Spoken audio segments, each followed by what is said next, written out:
Hello, Niche Talk fam. I'm filming this while being a little bit sick, but I'm not saying this for you to feel sorry for me. I'm saying this to highlight the fact that my spirit today really matches the theme of this episode, because what I wanted to talk about is fragrances that can play a role of a blanket in fall and in winter, and that can really warm you up even in the coldest temperatures. And I kind of do feel like, you know, getting under the blanket, getting a cup of hot chocolate, playing a favorite movie, and just peacefully relaxing in bed. As always, I did my absolute best to pick the pieces that, in my opinion, are kind of underloved in the fragrance community. So let's go ahead and give them the attention that they deserve.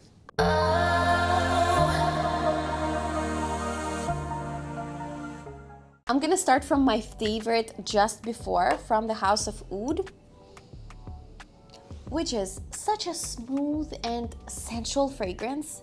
And it's also very interesting because in Heart, unexpectedly, it features yellow flowers. The note that we usually associate with summer perfumes, with tropical scents, with, you know, beach vibes. But here, that dense, sweet yellow floral note, primarily ylang-ylang, that smells very exotic, has a bit of a banana nuance to it. Here, it's mixed with warm, gooey balsamic notes, and of course with a calming and meditative woody smell of Palo Santo. So overall, that combination smells incredibly cozy, and I think just before is an amazing option for a romantic night in with your partner, when you cook some comfort food, watch a movie, have vanilla candles burning around the house. So imagine doing all of that, but doing it in style, like in an Instagrammable fashion kind of thing. I imagine an Instagram couple living in a penthouse in New York.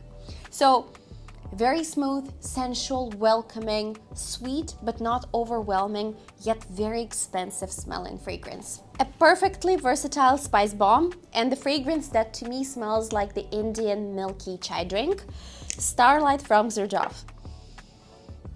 Also one of not so many compositions built around cardamom that I can not only tolerate, but I actually enjoy and wear myself. As you figured, I'm not a big fan of cardamom. So Starlight here belongs to the amber family of fragrances, and the opening of this perfume, guys, is extra spicy. We have cinnamon, we have, well, cardamom primarily, we have cinnamon, we have clove, we have a bit of bergamot for that sour-ish there as well. But once that hot, spicy party comes down, we get to the essence of Starlight, which is a glossy amber accord, kind of resinous and sweet. What I love about Starlight is the fact that despite its spiciness, despite that sweet, resinous, ambery base, it somehow manages to be fresh at the same time. So it's not one of your classic dense ambers like Amber Sultan or Masque Ravageur. No.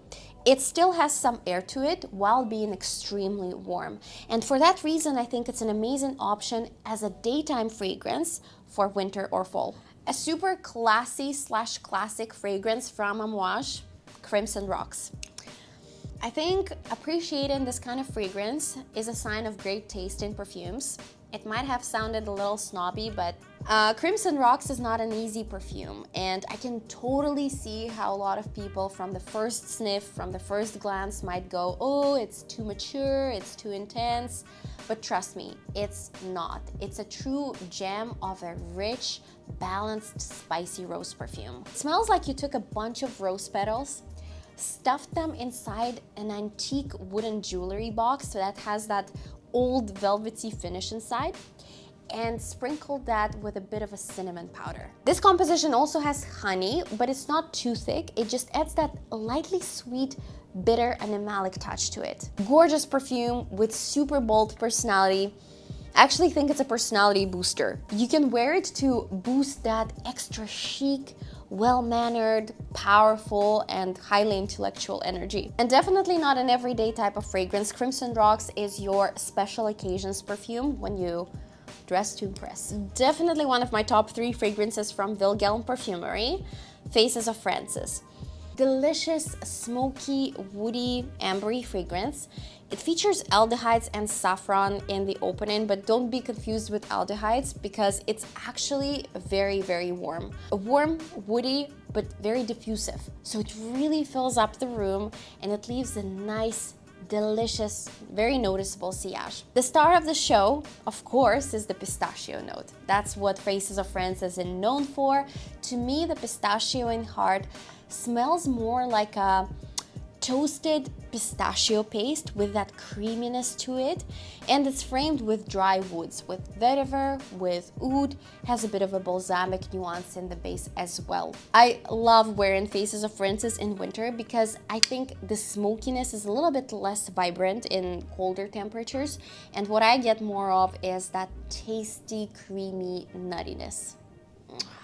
I don't usually vibe with their fragrances, but if there is one fragrance from Nishane that I have absolutely zero questions about, it's Fan Your Flames. Fan Your Flames is your drunk coconut. It's your winter pina colada. It's your tropical island during apocalypse when it got frozen to bits.